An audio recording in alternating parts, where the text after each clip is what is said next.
예, 그러면 오늘 웨비나 첫 웨비나이고, 안면이 없으신 분 많으시고, 각자 인사를 좀 해주시면 감사하겠습니다. 우수환 교수님부터. 네, 안녕하세요. 오늘 1부 발제와 2부 토론 자장을 맡게 된 중앙대학교 우수환입니다. 반갑습니다. 반갑습니다. 반갑습니다. 아, 반갑습니다. 그다음 제가 할까요? 예. 네, 1부 좌장을 맡고 2부 발제를 맡은 인천대학교의 신광섭 교수입니다. 반갑습니다. 네, 반갑습니다. 반갑습니다. 윤지원 이사님, 어, 윤지원 팀장님, 안녕하세요. 전 현대글로비에서 환경경영팀을 맡고 있는 윤지원입니다. 반갑습니다. 반갑습니다. 반갑습니다. 예, 전영 팀장님, 안녕하세요. 저는 그 LX 판토스의 ESG 팀을 맡고 있는 전영입니다. 예, 반갑습니다. 반갑습니다. 해운협회 먼저 이철중 네, 이사님. 이철중 사모님 아, 예. 먼저. 해운협회 해무팀 이철중 사모님은 지금 접속 중이시라서요. 잠시 후에 토의 때 뵙도록 하겠습니다. 네. 예, 그럼 시작하도록 하겠습니다. 저는 예, 예. 그리고 저희 이번 소개하셨죠? 웨비나를 좀 참석하고 계시는 저희 경영문화실장님 정현수 실장님 소개해드리겠습니다. 네, 반갑습니다. 네. 반갑습니다. 네, 네, 그럼 예, 예. 섹션도 좀 소개하시죠. 네, 저희 기업시민 섹션 리더 정현진입니다. 저희 섹션원들 전원 인사드리겠습니다. 안녕하세요. 안녕하십니까. 안녕하세요. 예. 저는 포스코플로우 경영기획그룹장 정영선입니다. 먼저 운송부문 스콥3 온실가스 감축 방안 및 전략 논의 웨비나 일부에 참석해 주신 모든 분들께 감사 인사를 드리겠습니다. 포스코플로우는 친환경 스마트 동방 성장의 가치 기반으로 미래를 향한 연결로 세상에 가치를 더합니다. 라는 비전을 실현하는 포스코 그룹의 물류 전문 기업입니다.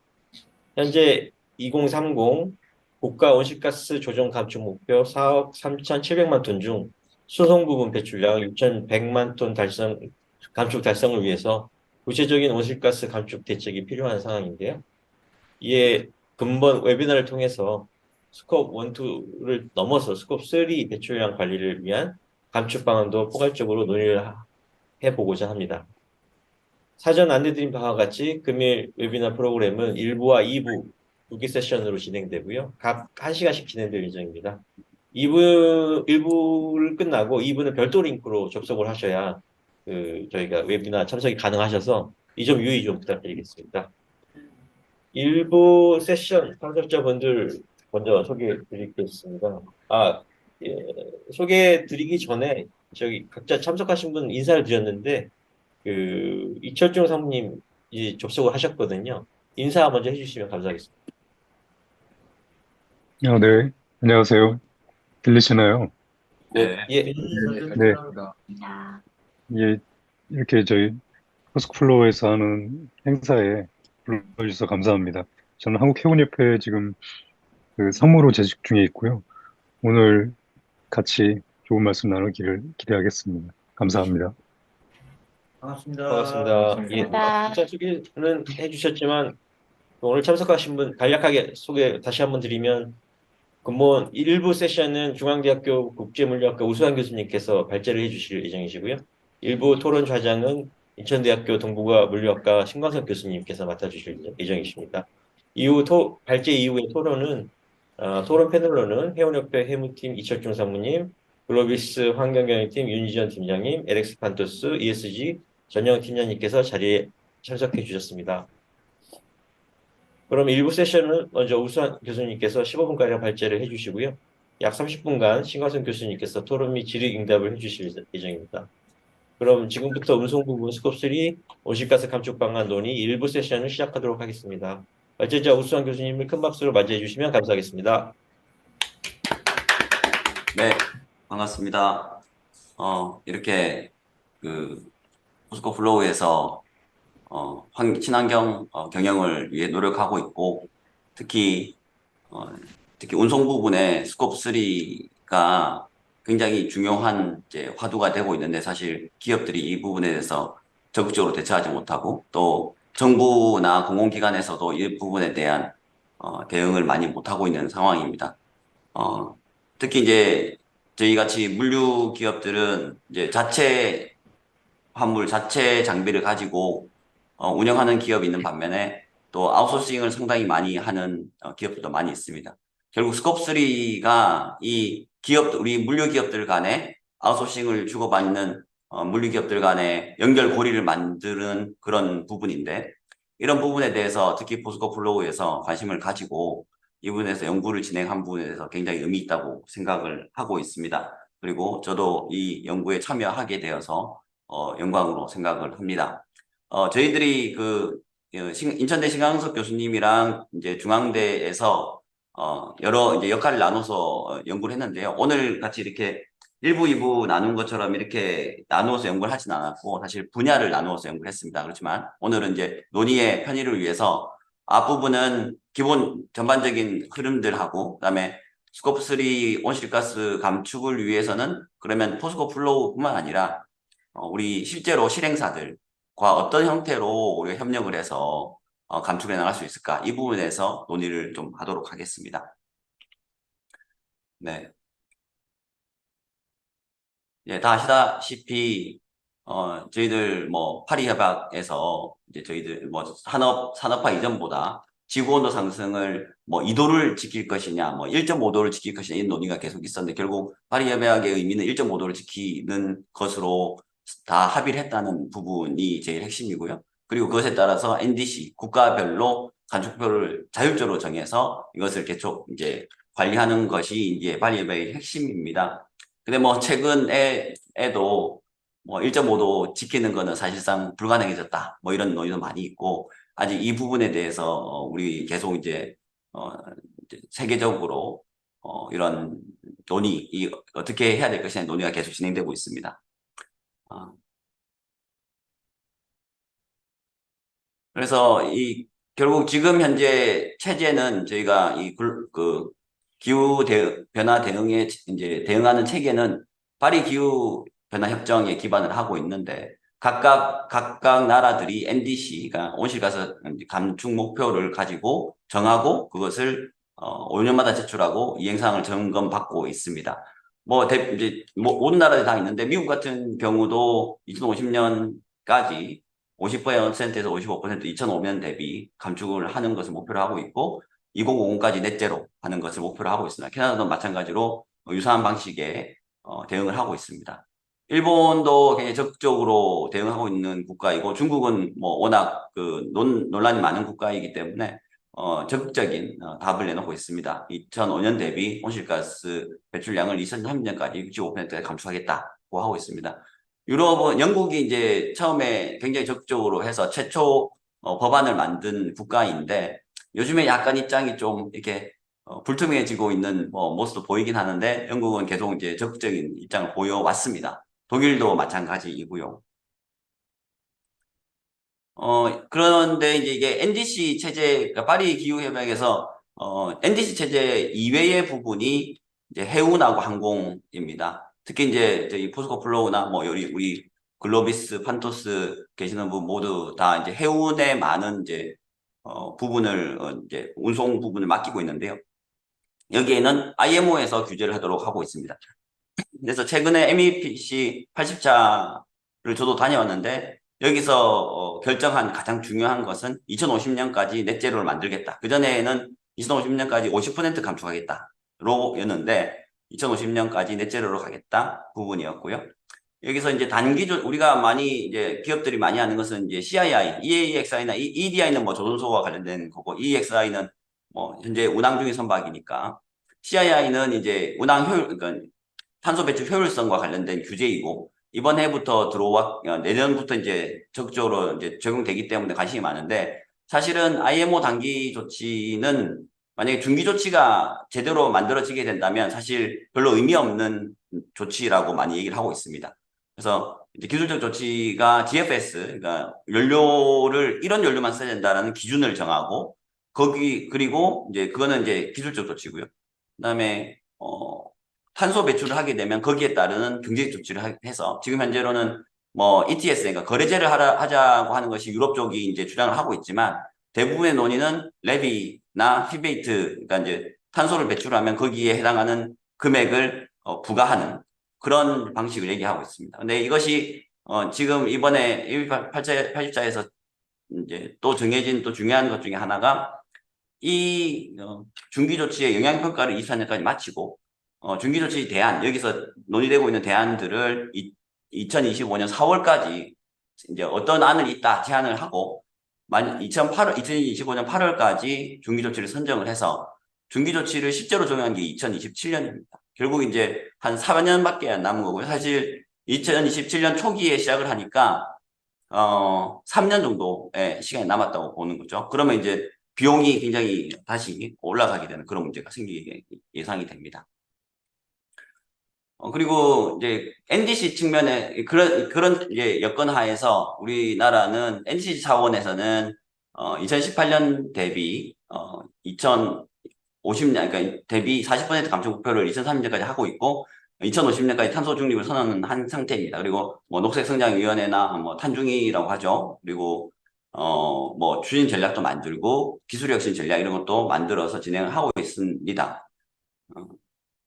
그리고 해양수산 분야에서도 목표를 정하고 친환경 선박 기술 개발, 이제 특히 R&D 쪽이죠. 그러니까 이제 선박 자체도 그렇고 연료도 그렇고 연료 인프라도 제공하는 인프라도 깔아야 되는 그런 부분을 얘기하고 있는 거고요.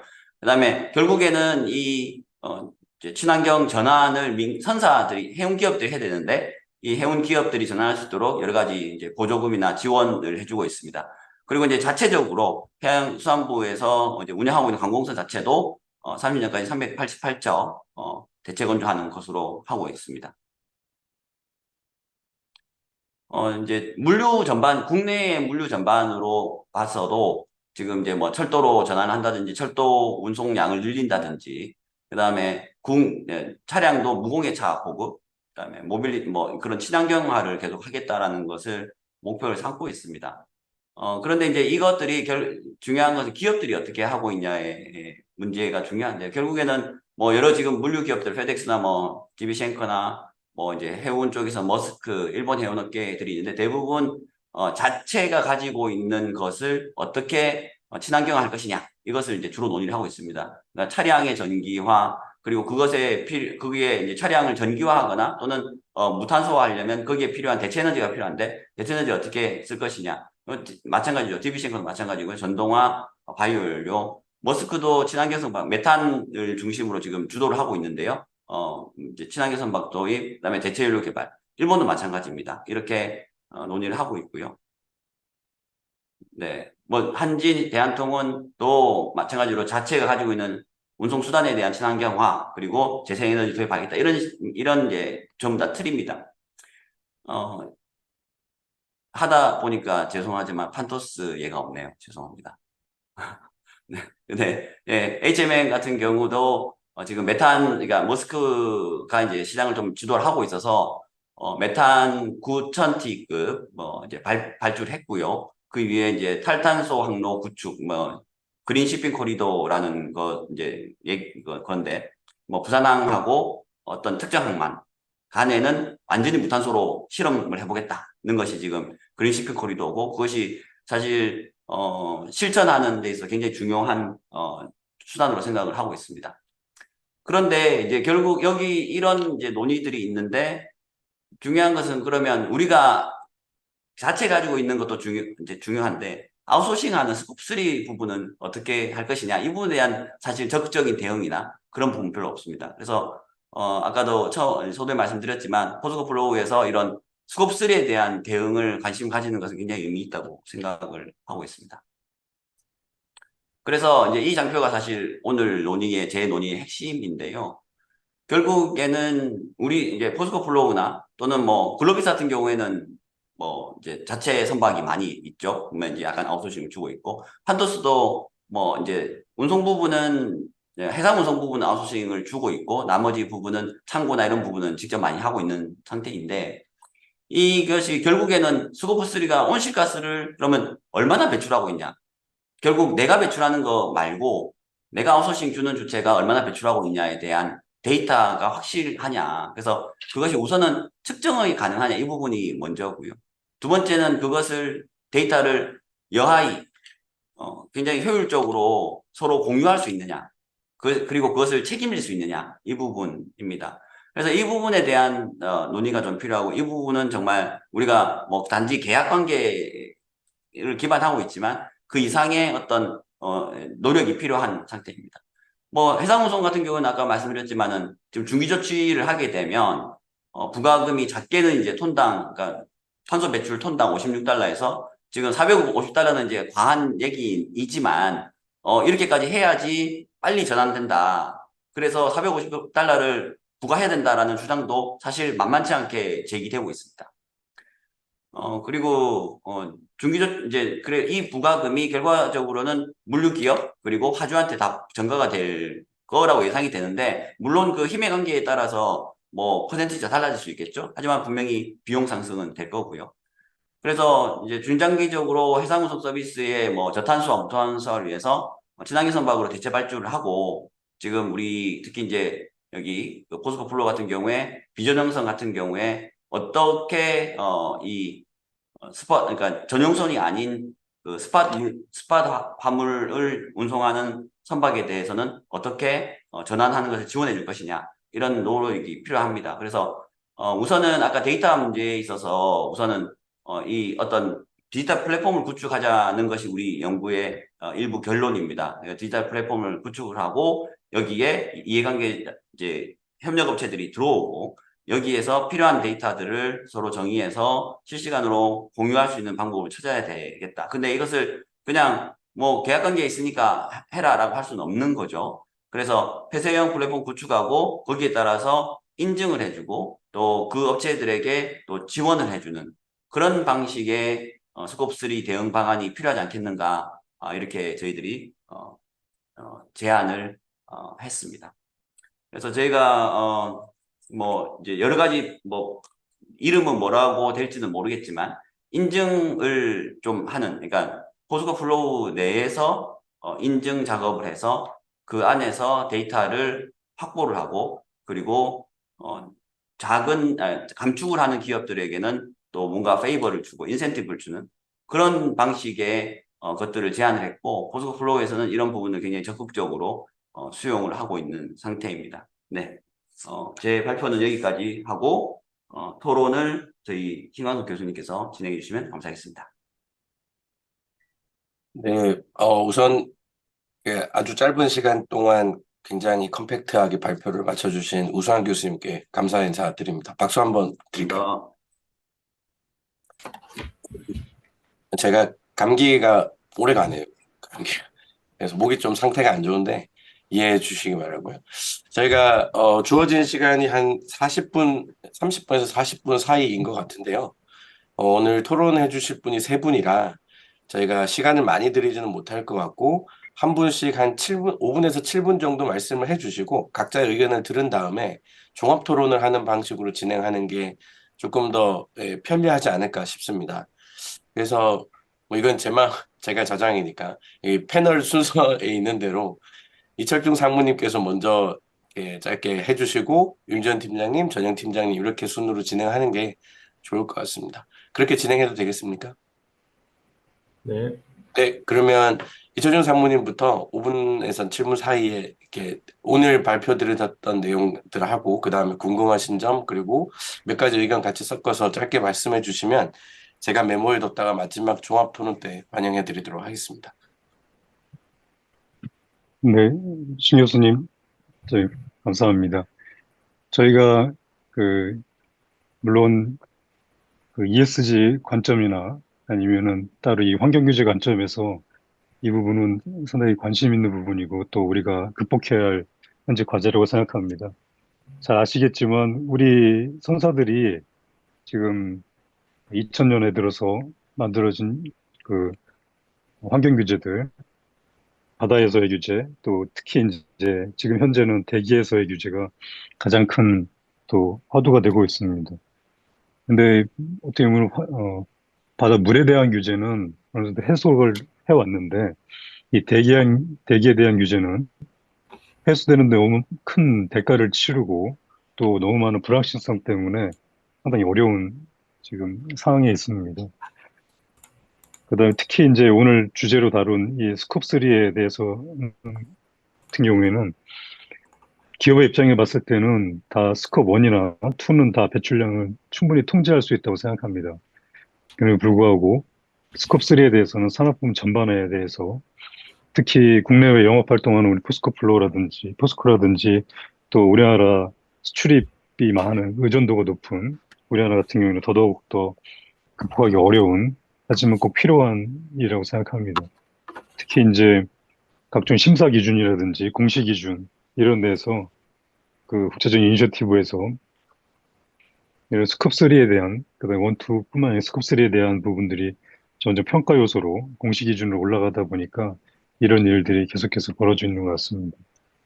저희들이 그 아쉽게도 우리나라 선사들이 뭐 글로벌 MSC라든지 머스크라든지 이런 선사들에 비해서는 상당히 그 규모의 경제에서 열악한 그 위치에 있기 때문에 이에 대한 대응이 상대적으로는 조금 부족하다 또는 그런 규모가 작다 이런 말씀을 드릴 수는 있습니다.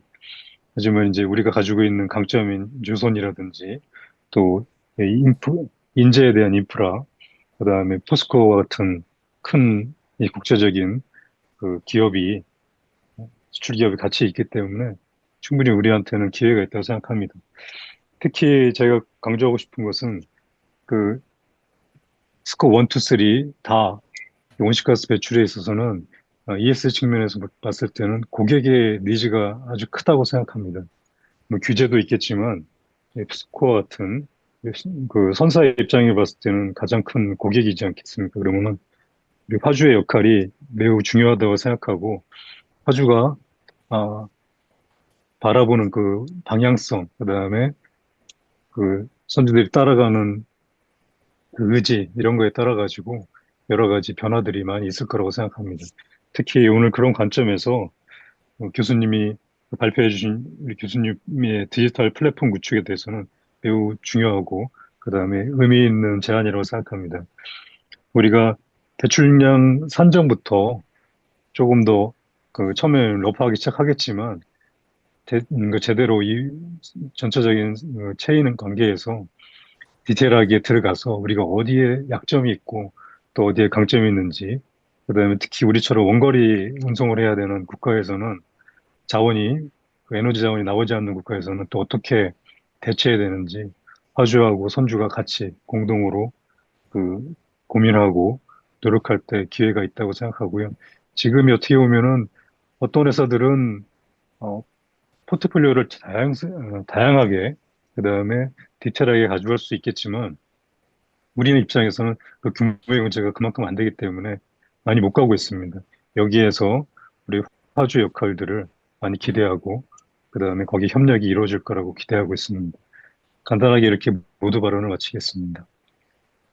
네, 사모님 감사합니다. 그 스콥3를 어떻게 줄일 거냐가 사실 이번 세션의 가장 큰 화두였는데 그 스콥3의 가장 큰 포션을 차지하는 선사를 대표를 해서 어려움도 말씀을 해주셨고 화주와의 어떤 콜라보레이션이 굉장히 중요한 상황이다. 그래서 규모의 경제를 실현을 해서 국가 경쟁력 차원에서 이렇게 좀 우위를 점하는 게 필요하다라는 말씀을 해주신 것 같고요.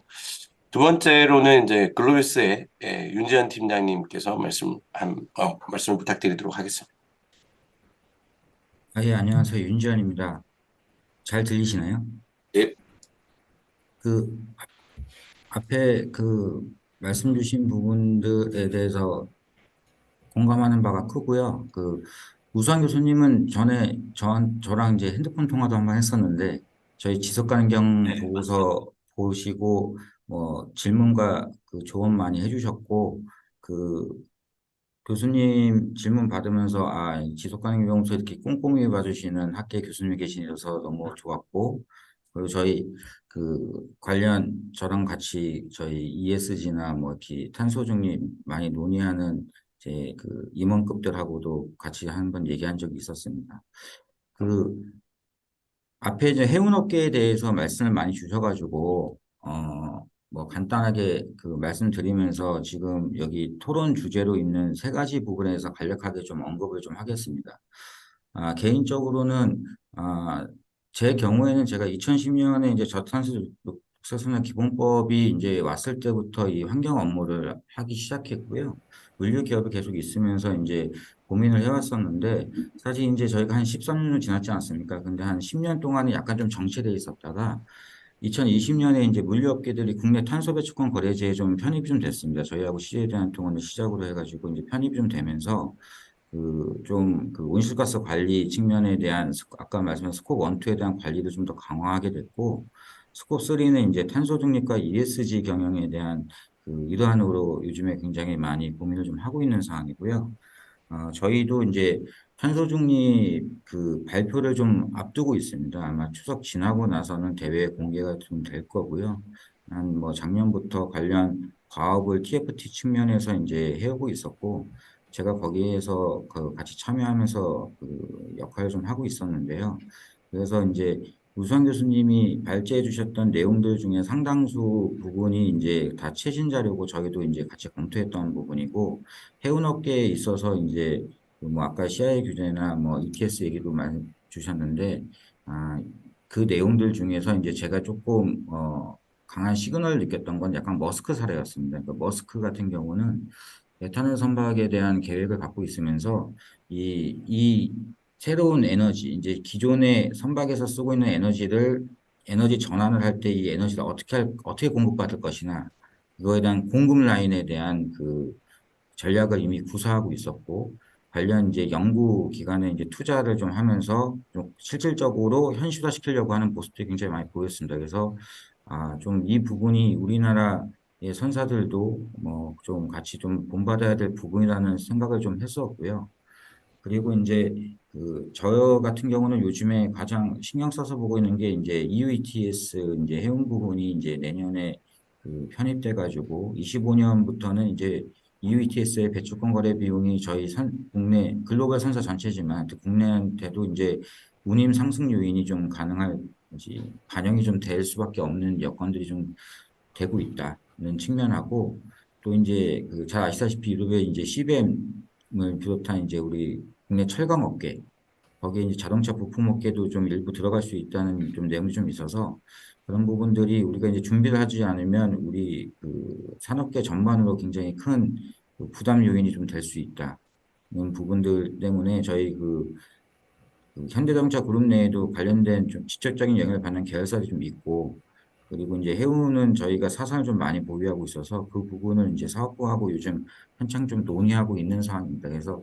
지금 그런 측면에서 이제 스콥3의 온실가스 감축 방안이나 전략 논의를 하는 이제 포스코 플로어에서 굉장히 이런 좋은 주제로 좋은 타이밍에 얘기를 하게 됐다고 생각을 좀 하고요. 굉장히 많은 고민들이 좀 필요하다고 생각을 합니다. 토론 세 가지에 대해서 간단하게 제 의견만 좀 언급을 좀 드리면요. 운송부분 배출량 감축을 위한 대내외 정책 과제에 대해서는 해운 쪽은 아까 말씀을 좀 글로벌 쪽은 말씀을 좀 앞에서 좀 있으셔서 국내에 좀 포커스를 둬서 좀 말씀을 좀 드리면 좀 잘 아시겠지만 우리나라 이제 물류 운송 부분에서 이제 물류 전체로 봤을 때요. 정부 다부처가 다 연관돼 있습니다. 그래서 가장 뭐 국토부와 해수부가 메인이겠죠. 그래서 국토부는 도로 운송 중심의 얘기를 많이 하고 철송하고 해수부는 아직 우리나라 해수부는 이제 글로벌보다는 이제 연안 해송 중심의 어떤 정부 지원 정책들을 좀 아직 많이 가지고 있고요. 좀 늦었었죠. 근데 최근에 그 활동을 좀 하고 있고 산업부도 이제 좀 관계 좀 있죠. 자동차 연비 규제라든가 자원순환 부분 여기에서 이제 약간 물류업계 좀 연결된 부분이 있고 환경부가 이제 뭐 배출권거래제를 총괄을 하면서도 이제 LCA는 이제 또 환경부에서 또 얘기를 좀 많이 하고 있어서 전부 다부처가 물류 이제 운송부에 다 엮여 있는데 이들의 협업이 굉장히 좀 중요하다. 부처 간의 이제 공유나 부처 간의 이제 어떤 과제를 할 때 이게 좀 따로 노는 느낌이 좀 많이 좀 있습니다. 그래서 그런 거에 협업이 가장 좀 중요하다는 부분하고 또 이제 새로운 걸 이제 정부 쪽하고도 이제 제가 뭐 요청으로 이제 회의 참석을 좀 하면 공통된 느낌이 뭐냐면 자꾸 새로운 걸 좀 만드시려고 해요. 근데 저는 기존에 있는 것도 좀 활용을 좀 잘 하고 이렇게 선행이 좀 되어야 된다고 좀 생각을 합니다. 그래서 우상 교수님이 아까 발제할 때 플랫폼 이것도 사실 제가 이제 국토부에서 갖고 있는 이제 우수녹색물류 실천기업 인증제도라고 있습니다. 거기에 이제 실천기업들이 지금 한 23개 상가 있고요. 거기 기업들의 이제 협의체 제가 위원장을 맡고 있는데 옛날에 이제 저희가 코로나 시절 전에 워크숍을 할 때도 이 비슷한 주제들을 갖고 거의 결론은 시스템이었어요. 결국은 MRV가 안 된다. 시스템이 필요하고 시스템은 정부 차원에서 좀 만들어줘야 된다. 이런 얘기 했었는데 그런 건의사항은 굉장히 적극적으로 수렴하셨는데 잘 진행은 안 됐고요. 근데 이제 거기에서 또 하나 얘기했던 게 뭐냐면 있는 제도를 좀 잘 활용하자였는데 활성화 좀 부족했다. 라는 좀 부분이 있습니다. 그래서 지금 뭐 국토교통부의 과제들 좀 보면 VA라고 해서 자발적 목표관리제 협약도 있고 육색물류 전환 사업으로 이제 보조금 지원해 주는 것도 있고 우수성물 실천기업 인증제도도 있고 근데 이것들이 좀 구조는 잘 짜여져 있는데 좀 활성화 좀 미진했다. 이런 부분이 좀 아쉬운 부분이어서 그런 제도적인 데는 활성화 담당자가 자주 바뀌어서 활성화가 안 된 건지 정부 예산이 좀 부족해서인 건지 다 복합적인 거라고 좀 보는데 활성화 좀 필요하다는 측면이고요. 두 번째 밸류체인 과정 내 온실가스 감축 방안에 대해서는 그 이철중 사모님께서 말씀하셨던 그 화주와 선사 뭐 다 이런 얘기인 것 같습니다. 화주 그리고 선사 또 다른 물류기업 간의 파트너십 그리고 물류기업 내에서도 뭐 그게 선박이든 도로든 어디든 간에 대중소 간 파트너십이 그 과거에 이제 산업부에서 탄소 파트너십이 굉장히 활성화됐었죠. 한 20여 년 넘게 했었는데 그 국토부도 지금 하거든요. 2016년에 제가 제안을 해가지고 하고 있는데 얘기 들어보면 이렇게 많이 활성화가 안 되고 있더라고요. 그래서 이제 이런 파트너십을 통해서 이제 우리가 스콥 3 영역이 MRV가 안 되는 것 중에 가장 큰 요인이 기업의 영세성이거든요. 우리가 같이 파트너하는 그 협력사들이 저희도 꽤 많은데 대기업만 있는 거 아닙니다. 저희도 이제 뭐 머스크나 MSC나 뭐 HMM이나 이런 데도 있지만 굉장히 그냥 국내 트러킹하는 작은 업체들도 있거든요. 근데 작은 업체에서 이제 데이터 관리가 안 되고 이 영세성을 어떻게 극복시켜줘야 되냐 할 때 뭐 돈을 지원해주기도 어려운 거고 결국은 이제 왜 스콥3의 온실가스 감축이 왜 필요한지에 대해서 알려주고 같이 좀 툴을 좀 만들어보고 협의해보고 이런 파트너십을 좀 더 공고히 하는 이것도 이제 정부에서 이게 없는 게 아니라는 거죠. 있는데 이게 좀 잘 운영이 그만큼 활성화가 안 된다는 측면이 좀 아쉽고요. 친환경 운송수단 전환 효과 논의 3번 과제 같은 경우에는 그냥 아까 그 사례들 중에 그 뭐 외국 사례들이 있었잖아요. 저는 일본의 그린 경영 인증 제도를 좀 우리가 생각해 봐야 된다고 생각합니다. 뭐냐면 국내에 이제 국토배도 우승성물 실천 기업 인증 제도가 있는데요. 일본 그린 경영 인증 제도가 뭐 굉장히 대단하다 이런 것보다 딱 하나 제가 좀 뭐 부러웠던 부분이 하나가 뭐였냐면 이 인증기업 대상으로 정부 차원에서 데이터 그 감축 효과에 대한 실증 테스트를 갖고 공개를 합니다. 그래서 이제 정부가 발표해 주는 거죠.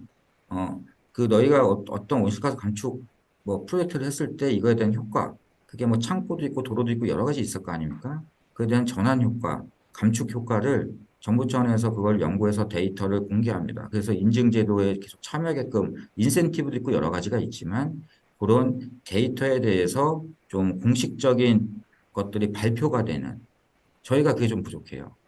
그래서 이거는 물류기업 뭐 스콥3 우리 같이 하는 협력사들 여기에서만 뭐 문제가 아니고 정부에서 좀 그런 것들 그 과거의 국토부에서도 해외의 선진 사례들에 대한 연구를 했었고 그 과제를 제가 그 자문 회의를 가서 봤는데 굉장히 많은 선행 연구들 중에 국내에 여건상 도입 못하는 게 굉장히 많더라고요. 우리나라의 도로 여건, 뭐 해외처럼 아우토반 막이 있으면은 효과가 좀 일어나는데 저희는 짧고 야간에 주로 트럭이 다니고 여러 여건들이 있지 않습니까? 그래서 도입을 못하는 게 있습니다. 그래서 어떤 아이템이 발굴돼도 쉽지 않겠구나라고 그때는 그런 한계점을 느꼈는데 그 전에 선양돼야 되는 게 아까 우선 교수님 얘기했던 MRV에 대해서 우리가 정부 차원에서 정확히 얘기했느냐.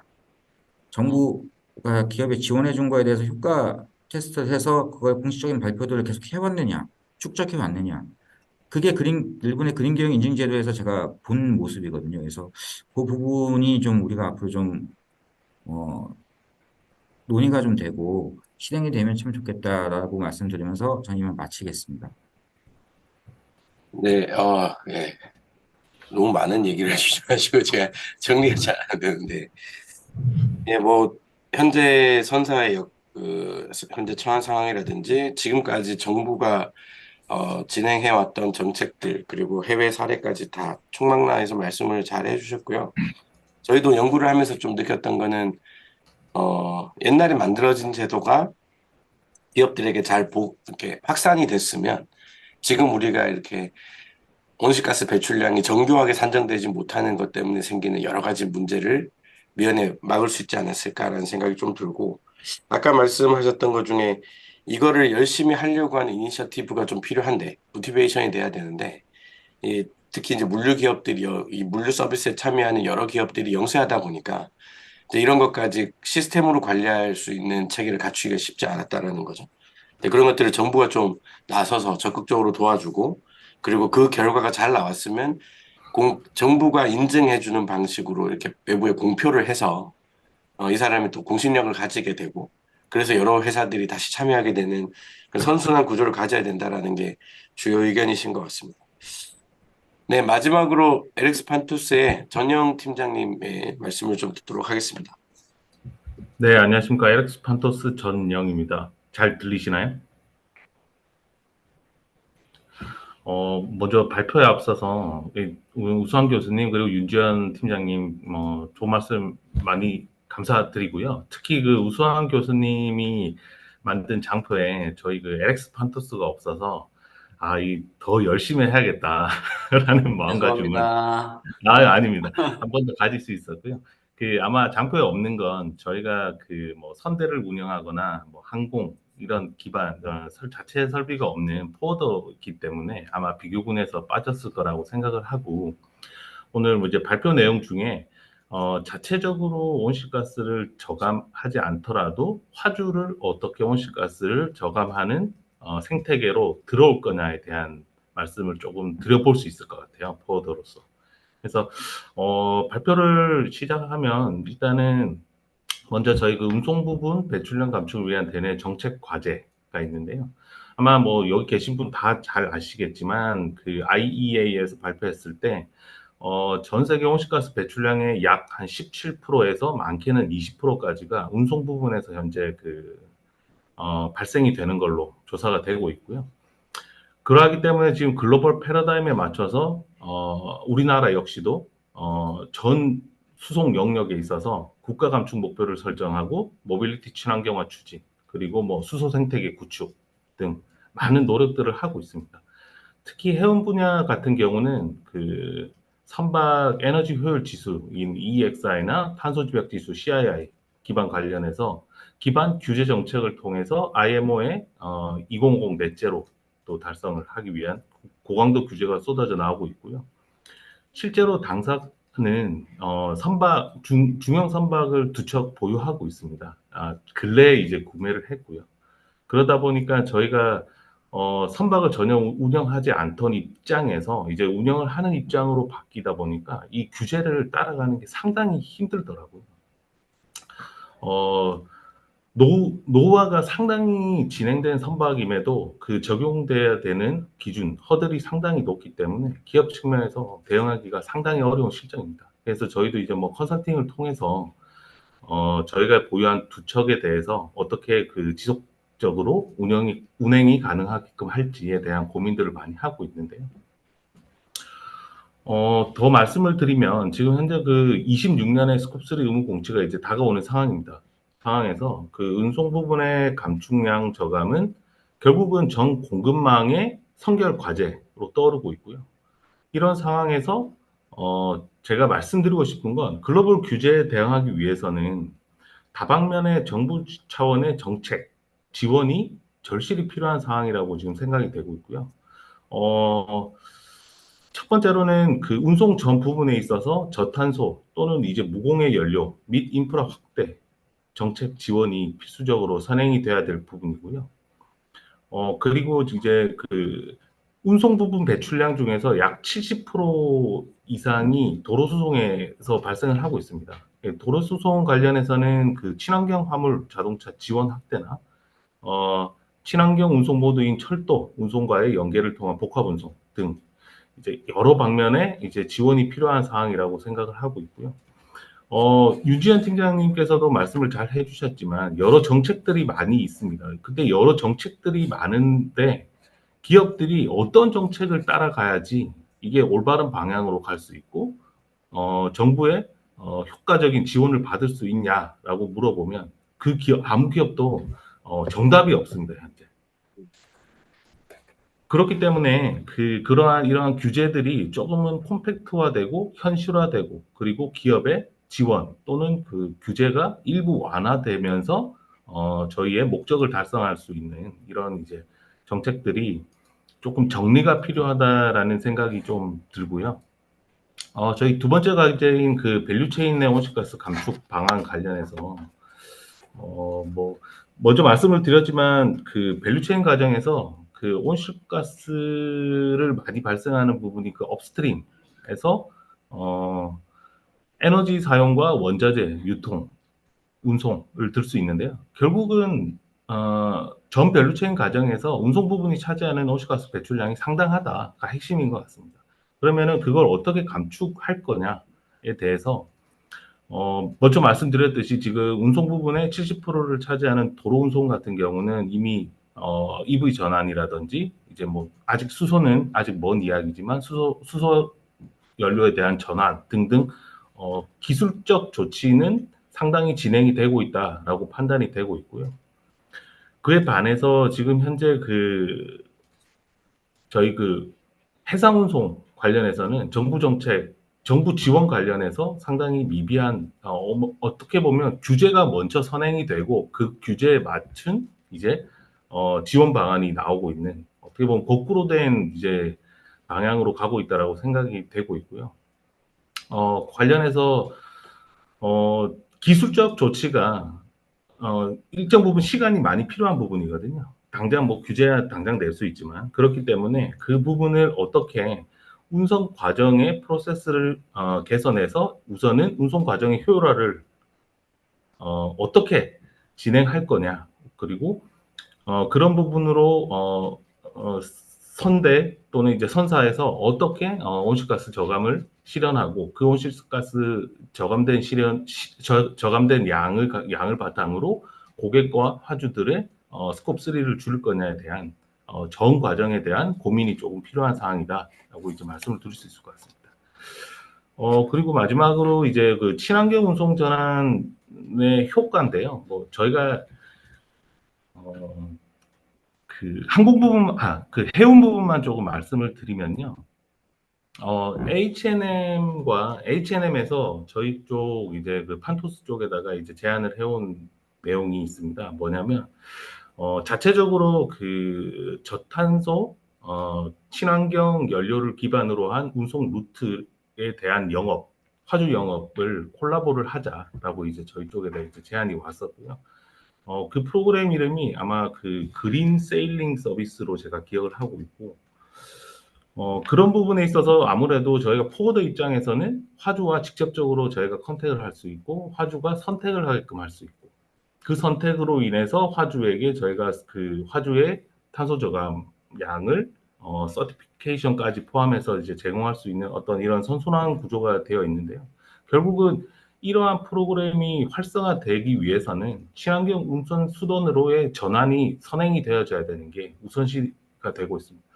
그래서 지금 현재 주요국들이 이제 그린 암모니아나 그린 메탄올 관련 이제 기술 개발이나 인프라 투자가 많이 활성화되고 있고요, 이제.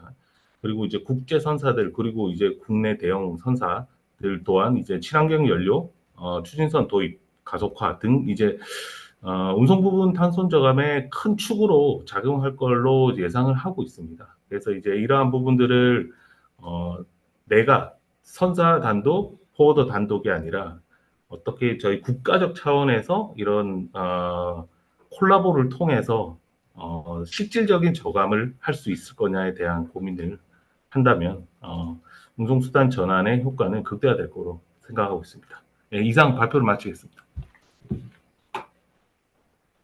네, 발표, 네, 토론을 부탁드렸는데, 세 분 다 발표를 해주셔가지고, 네, 감사드립니다. 뭐, 실제 그러니까, 포워더로서 일을 하고 계시고, 배도 들여오셨기 때문에, 가장 이 최근의 변화에 민감하게 대응을 해야 되는 그런 입장이신 것 같고요. 기술적 변화에 따른 기술적 어떤 조치에 따른 탄소 배출량 저감, 그 다음에 여러 이해관계자가 한꺼번에 모이는 이 어떤 생태계 차원에서의 공동 대응 방안이 필요하다라는 주된 내용이었던 것 같습니다. 저희가 시간이 50분 정도까지 예정이 되어 있는데요. 남은 시간이 5분 정도인데 세 분께서 굉장히 좋은 얘기를 많이 해주셔서 우수한 교수님께서 답변하거나 아니면 조금 더 첨언을 해주실 내용이 조금 있을까요? 아니면 세 분 다 질문은 하지 않으셨는데 반성을 해야 될 것 같아요. 네, 반성합니다. 뭐 저희 연구하는 자들도 그렇고 그 정부가 저도 뭐 제가 옛날에 이제 뭐 정부에서 일했던 사람으로서 저 들어가면 잔소리 많이 하는데 잘 안 됩니다. 그래서 좀 아쉬운 부분이 많고 특히 해수부가 친환경 관련된 대응을 전 부처로서 하기보다는 그러니까 일부 부서가 지금 하고 있습니다. 그래서 좀 전반적이지 않고 힘이 부족하다는 느낌 많이 들고 있습니다. 그래서 하여튼 뭐 저도 잔소리 많이 하고 그다음에 여기 해운협회 그 이상무님 계시니까 해운협회랑 같이 좀 해가지고 지금도 뭐 준비하는 법안도 하나 있고 뭔가 좀 더 획기적인 지원 방안들 또는 뭐 반드시 어떤 지원이라기보다는 아까 말씀하신 콜라보가 가능하도록 만드는 그런 거를 좀 제안하고 할 수 있도록 저도 노력하겠습니다. 감사합니다. 저희 신 교수님 저도 한마디 네, 말씀을 좀 시간 드리고 싶은 게 충분합니다. 있습니다. 말씀하셔도 됩니다. 네. 제가 오늘 아침까지 지난주에 계속 노사일을 하고 있다 보니까 이거를 제대로 준비를 못 했었습니다. 그래서 죄송한 말씀 드리는데요. 이거 관련해가지고 제가 평소 생각한 거 몇 가지만 조금 같이 어떻게 보면 누구를 여기서 발표한 거를 비난하거나 또는 어떤 사람 거를 그, 같이 평가하거나 이럴 건 없는 것 같고 제가 제안을 몇 가지 진행하는 걸 말씀드리겠습니다. 현재 해운에 대해서도 저희도 그 화주들이 요구하는 여러 가지 ESG라든지 이런 부분들을 위해서 22년도부터 많이 CEO들을 중심으로 해가지고 그 ESG 도입에 대해서 관심을 갖게 말씀을 드리고 있습니다. 특히 이제 크게 뭐 H&M이라든지 이 포스코라든지 대기업들이 하는 그 정도의 뭐랄까요, 발표 공시가 아니고 한 장, 두 장으로 시작해서라도 작게부터 시작해서 앞으로 화주들의 니즈에 맞춰가는 그런 것들을 해달라 하는 차원에서 계속해서 가랑비를 내리고 있고요. 또 하나는 미래 연료 도입이라든지 현재 현존선에 대한 극복을 위해서 메탄올 협의체라든지 바이오 퓨얼에 대해서도 우리가 많이 지금 관심을 갖고 거기 참여를 하고 있습니다. 우리 친환경 연료의 이런 쪽의 큰 숙제들은 무탄소 연료 추진선을 어떻게 도입할 것인가, 또는 친환경 연료를 어떻게 확보할 것인가 하는 게 있고, 또 하나 가장 중요한 것은 증가하는 오펙스에 대해서 과연 우리들이 각 분야에서 화주든 선주든 소비자든 이 지불할 준비가 되었는가 하는 게 또 하나의 문제라고 볼 수 있겠습니다. 그다음에 아까 국가에서 지원해주는 문제들을 많이 말씀하셨는데요. 가장 중요한 국가 역할은 어떻게 보면 출발점을 공평하게 만들어주는 거 아닌가 생각합니다. 그런 차원에서 우리나라가 그다음에 다른 국가들이 똑같은 출발선에 있을 때 우리 기업들이 부족한 부분들을 좀 채워주는 노력들이 해양사업부에서 그다음에 산자부에서 이런 부분 지원이 필요하지 않을까 생각합니다. 그다음에 저희들이 생각하는 이런 해운 쪽에 이 세 가지를 같이 포함해서 했을 시사점은 대체 연료 도입이 산업계 전반에 큰 영향을 주기 때문에 이런 연구기관이라든지 정유사, 조선사, 그다음에 이 판터스라든지 우리 이런 화주 중심으로 된 이런 분들 모두 참여한 협의체가 분명히 제대로 운영돼야 되겠다는 것과 그다음에 선박 효율 향상 노력, 그다음에 국내 산업, 그다음에 인프라에 대한 기술 개발 이런 부분들이 어쨌든 간에 불확실성을 해소해주기 위한 로드맵 수립에 많이 참여를 해야 된다는 거. 또 많은 기업들이 다 대기업만 있는 게 아니고 중소기업들이 많이 있기 때문에 이 중소기업에 대한 컨설팅을 지속적으로 많은 부분이 도움을 줘야 된다는 거.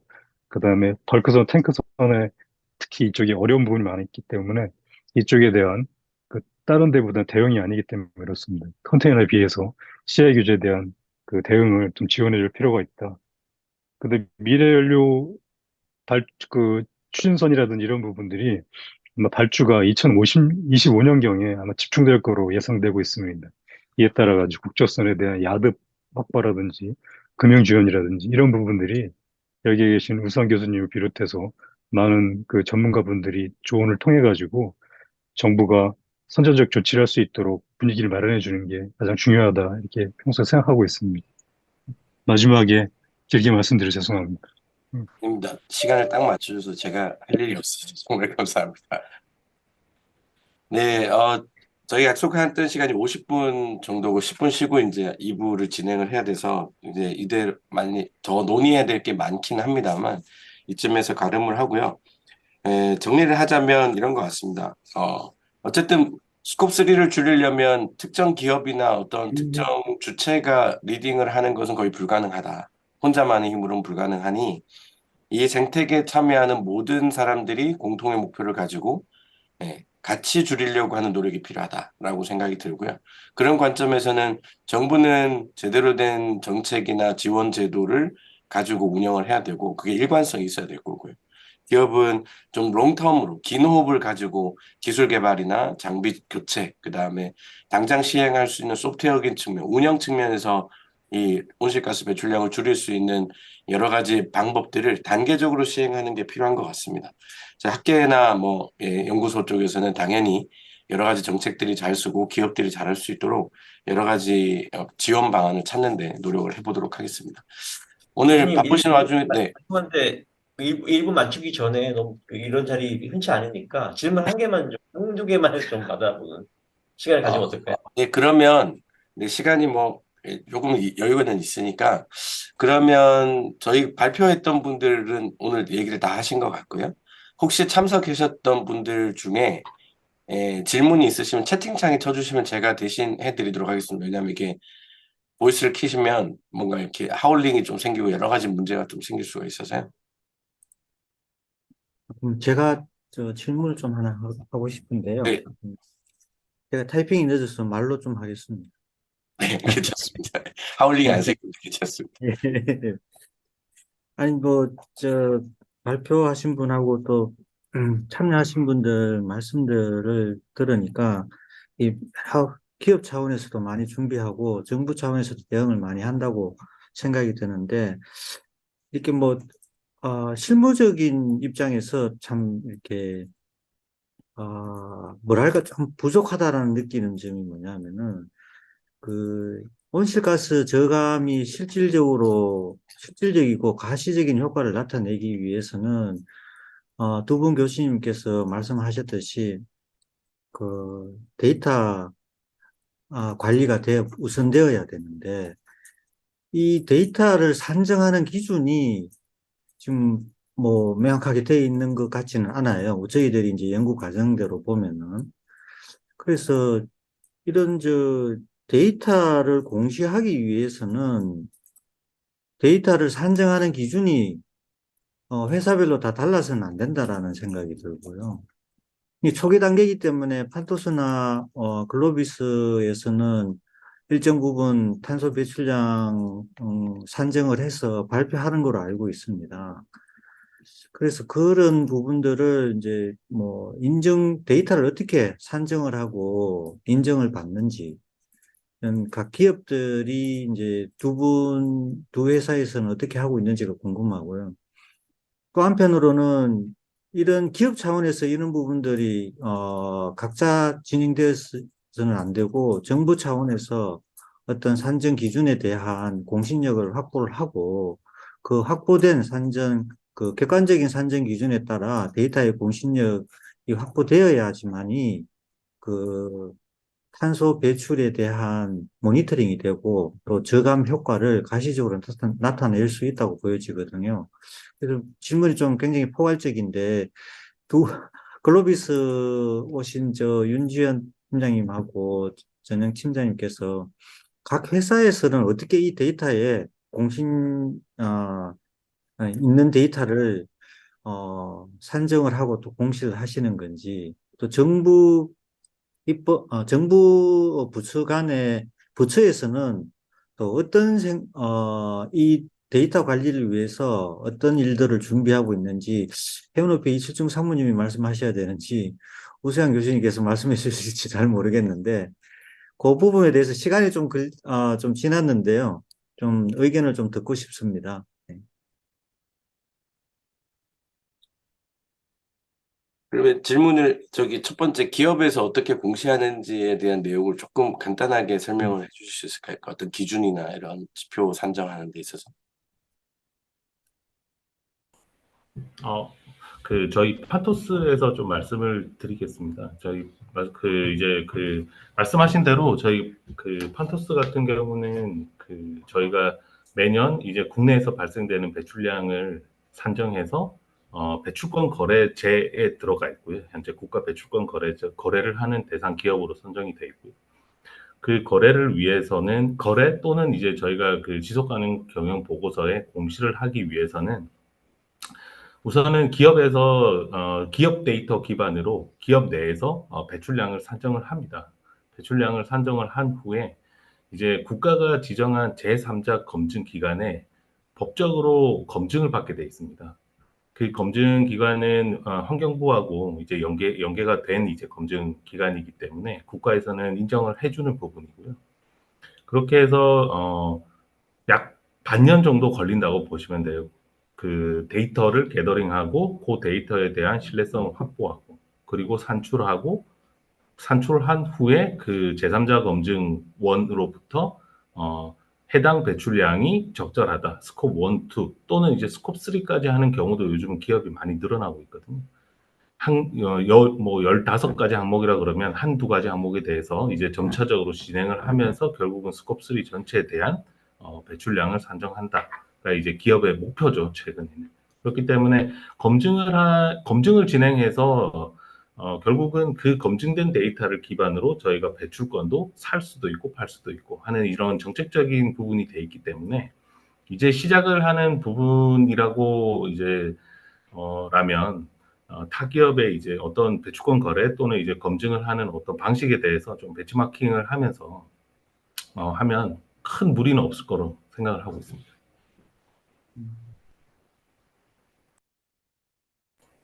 네. 네, 현대글로스 윤정입니다. 짧게 제가 첨언하고 마무리하겠습니다. 판토스의 전현 팀장님이 말씀하셨던 배출권 거래제 이제 스콥 1, 2 부분에 대한 산정과 검증 로직 설명 주셨고요. 여기는 오늘은 또 스콥 3 부분이니까 스콥 3 부분 제가 추가적으로 좀 설명드리겠습니다. 저희도 배출권 거래제 기업에서 판토스처럼 그 절차는 다 밟고 있고요. 스콥 3 부분은 포스플로에서 이제 질문하셨던 거는 간단하게 설명드리면 기초 데이터가 확보가 어려운 거지 기초 데이터만 확보가 된다고 하면 산정 로직은 이미 국제적 기준으로 다 있습니다. 그래서 스콥 3 부분도 카테고리 15까지 해가지고 업스트림, 다운스트림 해가지고 산정 로직은 다 있고요. 기본적으로 산정은 그럼 어떻게 하는 거냐? 가장 1번은 연료가 있으면 되죠. 운송 부분에서는 연료값만 있으면 연료 소모량이냐 구매량이든 뭐든 연료값만 있으면 다 산정은 되는 거고요. 그게 스콥 3는 연료량 확보가 어렵기 때문에 우리가 연비나 이런 운송 오더 기준으로의 데이터값, 로 데이터만 갖고 있으면 산정은 다 가능합니다. 근데 이 모든 것들이 안 된다고 했을 땐 지출 운임으로 계산하는 방법도 있습니다. 이제 국제적으로 IPC 프로토콜에는 산정 방법에 대한 여러 가지 방법들이 있고 점점 가장 높은 고도화 수준과 가장 조금 낮은 도저히 안 되면 매출 기준이라도 할 수 있는 방법은 있습니다. 근데 단 산정이 가능하냐 못 가능하냐는 이런 로 데이터의 확보의 문제인데 이 로 데이터가 우리가 산정 로직을 선택한다고 하고 싶은 고도화 방법에 있어서 로 데이터 확보가 안 되면 이해관계자한테 잘못된 어떤 로 데이터를 갖고 산정하냐에 따라서 데이터 값이 달라지기 때문에 오해를 불러일으킬 수가 있습니다. 그래서 저희 같은 경우도 현재 스콥 3 해외 부분까지는 저희가 자체적으로 다 계산을 다 했는데 제가 신뢰성, 정확성 확보가 아직 부족하다고 봐서 외부 공시는 안 합니다. 근데 이제 아마 공시를 말씀하셨던 게 최근에 이제 해외 이제 저부터 ISSB 공시 기준 이 보고를 받으셨던 것 같아요. 그래서 사실 저는 오늘도 이제 코엑스 가서 세미나가 있어서 들으려고 했는데 여기란 일정에 중복돼서 거의 그냥 패스하고 직원 보내는데요. 요것들은 좀 구체화가 조금 더 필요합니다. 그리고 해외 쪽이 먼저 좀 시작이 좀 될 거고요. 그래서 공시 기준이 우리나라가 그거에 대해서 어떻게 차용하고 어떻게 적용하는지에 대한 구체적인 그 방법론들이 좀 더 나오면 좀 이 얘기는 조금 더 진전될 수 있을 거라고 보고 있습니다. 이상입니다. 네. 예. 시간이 2부가 시작해야 될 시간이라서 예, 아쉽지만 질문은 여기에서 마치도록 하고요. 말씀해 주셨던 대로 이제 데이터가 가장 중요하고 그러기 위해서는 뭔가 체계가 갖춰져야 되고 스콥3를 계산할 수 있는 뭐 데이터 확보가 이 포스코 플로 입장에서는 가장 중요하지 않을까라는 생각이 듭니다. 네, 오늘 바쁜 와중에도 오전에 이렇게 시간 내서 예, 토론에 참여해 주시고 좋은 의견 내주셔서 감사드리고요. 저희 그룹장님 이제 마무리해도 될까요? 네, 마무리 네. 부탁드리겠습니다. 네, 제가 할까요? 아니요, 네, 바로- 제가 좌장이니까 마지막으로 네. 마지막으로 하겠습니다. 뒤에 안내만 해주시면 될 것 같습니다. 네. 네네네. 네, 그러면 이제 첫 번째 세션 마치고요. 아까 시작할 때 공 과장님이 말씀해 주신 2부가 또 시작이 바로 돼야 될 것 같은데 1부에 오셨던 분들 감사드리고 2부에는 또 다른 분들과 같이 이렇게 깊이 있는 논의를 해보도록 하겠습니다. 감사합니다. 감사합니다. 감사합니다. 고맙습니다. 참석하시는 분들은 별도 줌 링크를 접속하셔야 되기 때문에요. 예, 별도로 1부 세션에 나가주시고 2부 별도 접속 링크로 접속해 주시면 감사하겠습니다. 예. 감사합니다. 감사합니다. 팀장님들 감사하고 다음에 또 뵙겠습니다. 예, 다음 감사합니다. 뵙겠습니다. 네, 고맙습니다.